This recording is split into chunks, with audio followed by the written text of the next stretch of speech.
All right, welcome back to Two Stupid Guys Trade Stocks, and I'm Vinny. I'm Dylan. And today we're going to talk about most recent update from someone that I really look up to investing, that is Warren Buffett. If you're not aware, companies generally once a year release like an annual report, kind of tells you about how the business ran last year. And they're all they vary greatly in the detail that they go into. Warren Buffett has kind of used his annual report as, a way to kind of extol some of the knowledge that he's gained from investing in stocks over his prestigious career, and to kind of educate the masses about things that he's looking at in the stock market right now. The most recent one was published yesterday. So that's February 27, 2021. We're going to talk briefly about some of my highlights from it. All right. So there he is, old Uncle Warren there, holding his Dairy Queen Blizzard upside down. They're a delicious ice cream treat if you've never had a chance to have one, Dylan. My fiance got me addicted to the cookies and cream Blizzard here. So nice. Yeah. Yeah. Well, I also did not know that he owned it. Yeah. Well, Warren Buffett appreciates your patronage, and I, as a Berkshire Hathaway shareholder, appreciate your patronage. Just trying to bump up your share price, bud. Yeah, I appreciate it. Thanks, man. Briefly, if those of you who are not aware, Berkshire Hathaway operates in multiple different segments of the market.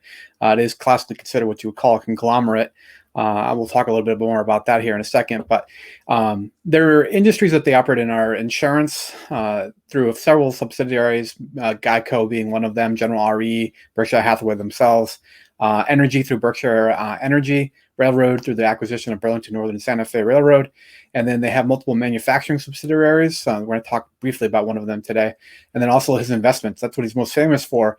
But Warren Buffett is interesting in that he views both the businesses that he owns and the stocks that he invests in the same manner as either a wholly owned or partly owned business that he owns part of, or owns an interest in, I guess you could say.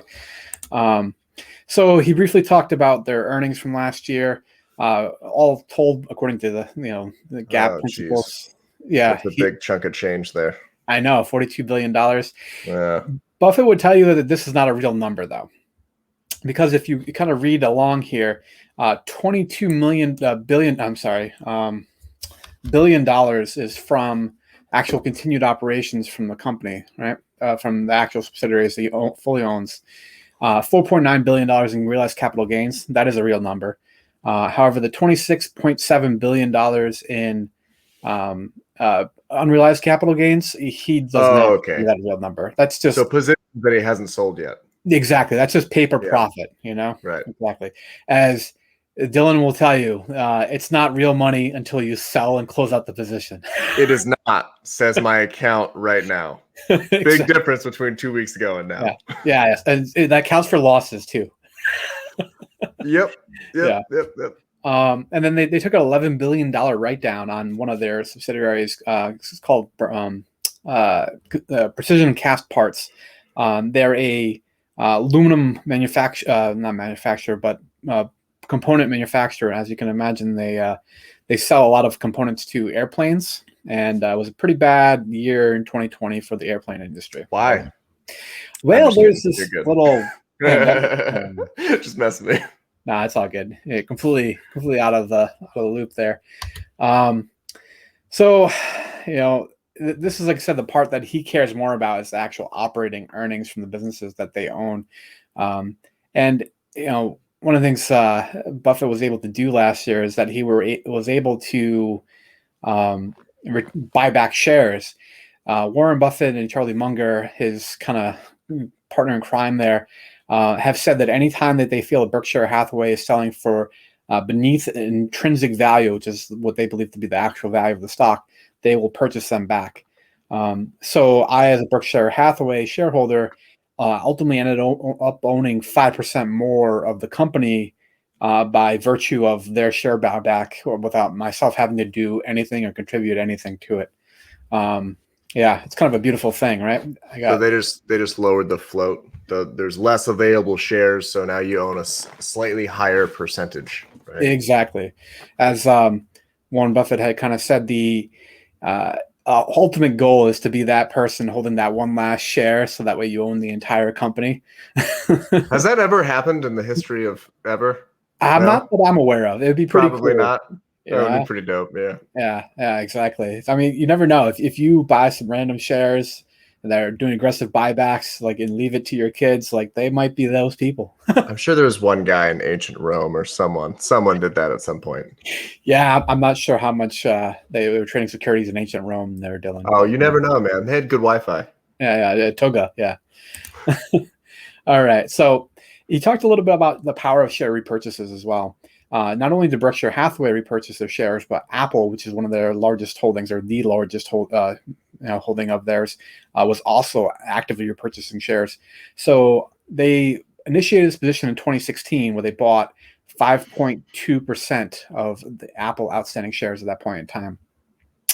Since then, as you very well may be aware, Apple's had quite a run up in terms of the share price. So Berkshire has been able to sell $11 billion worth of that stock position of their original 36. So that they've taken a third of what they originally put in out and in cash. And despite that, they now own more Apple than they did when they started, because of the powers of share repurchase. They now own 4%. Is that number, they own 5.4% of Apple, or that's Yes. 5.4% of their portfolio? No, that's how much of Apple they own. That's a disgusting amount. Yes, yeah. I mean, like, compared to his 10% of Coca-Cola and his like 17% of American Express, this is still a smaller percentage of the company itself, but still quite a considerable size, especially considering Apple is currently the most valuable publicly available company. So this is a little bit more about the Berkshire Hathaway share repurchases. They spent $24.7 billion in share repurchases last year. Despite that, the amount of cash and cash equivalents that Berkshire Hathaway has in their balance sheet actually increased by $10 billion. He also instituted a couple new smaller positions. AbbVie is one of them, the pharmaceutical company. That's one I've been looking at, Bank of New York Mellon. He opened a couple of new stock positions. We can actually do a separate video about that if people are interested. But regardless, so he spent $24.7 billion repurchasing their own shares, and he still ended up with increasing his total cash on his balance sheet.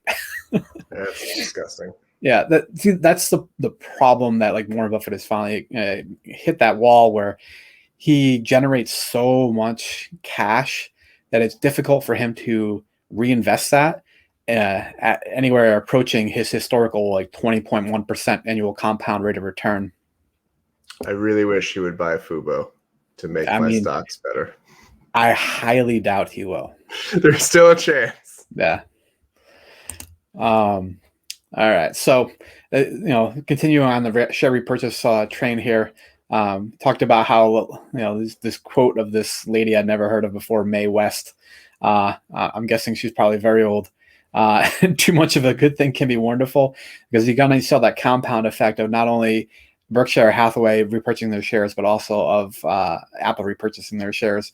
It is utterly mind-blowing that they were able to recoup a third of their original investment and still actually own more of the company. That's disgusting. That's how much of a run Apple has had lately. I was very fortunate. Double. What's up? They went from, oh shoot. My dog was barking. Sorry.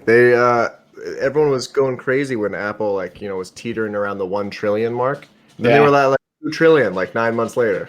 Yeah, I know, right?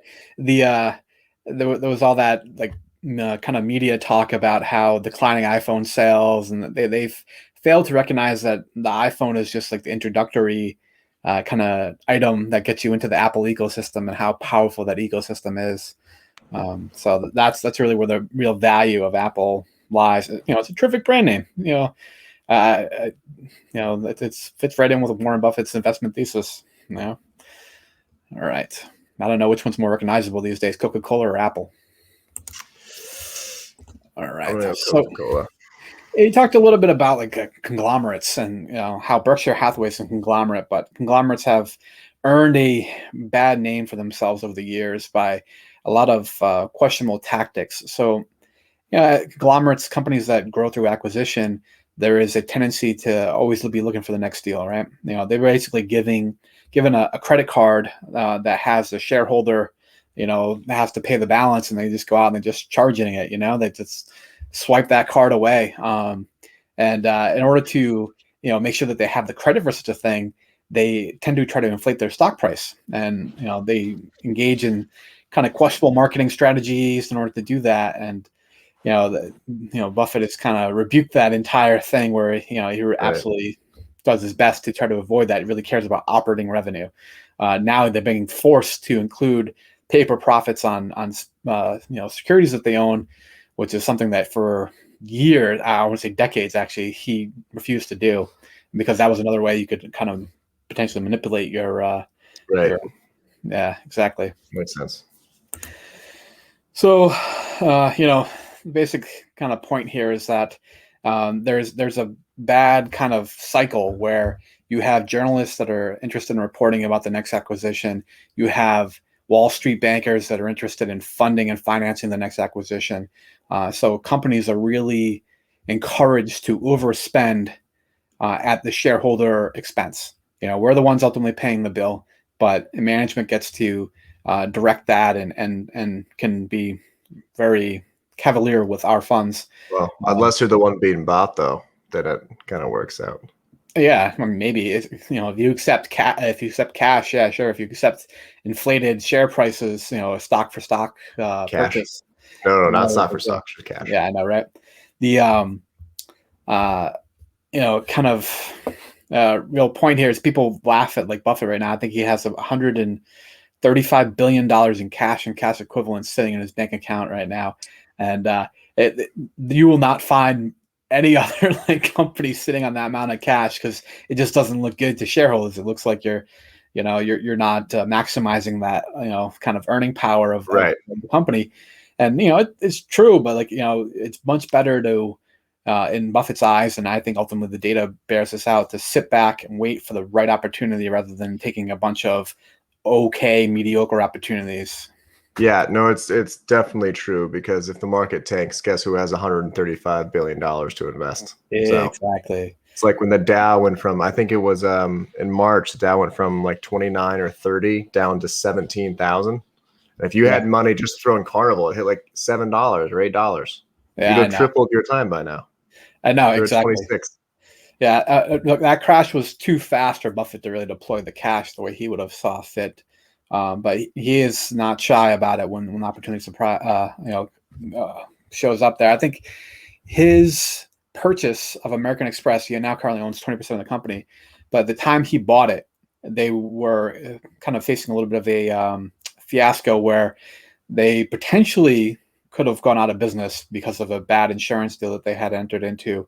And he put 40% of his partnership assets into it. So when the opportunity was right, he went. Jeez. Dylan would say a certain that phrase. Sounds like a move by me. That's not a good idea. Well, it worked out for him though. So. Yeah, he was that sure about it. I mean, American Express is still around to this day. Yeah, right? That's absolutely wild. Exactly. And then another kind of tone that Buffett hit on there in his report was that invest in America. Last year was a very challenging year, but we saw both the best and worst of people.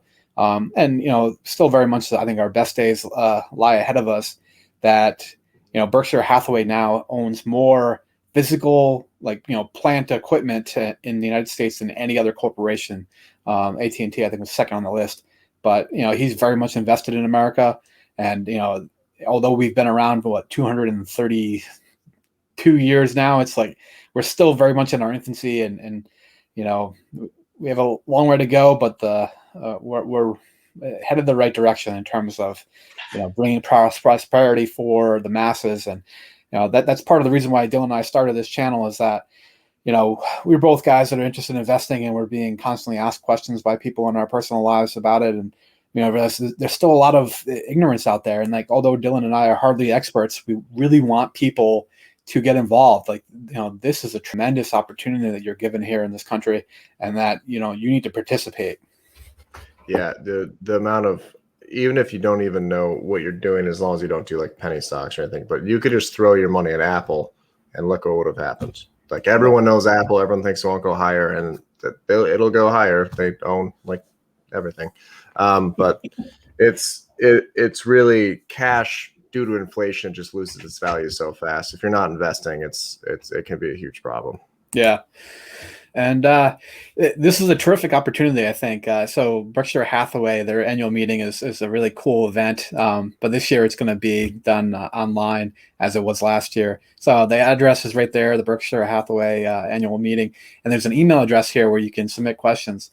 Warren Buffett and Charlie Munger, although Warren's 90 and Charlie's 97, they're still interesting characters. So they will sit up there on stage for 5.5 hours answering questions about how they view the economy and the world and personal finance and that sort of stuff.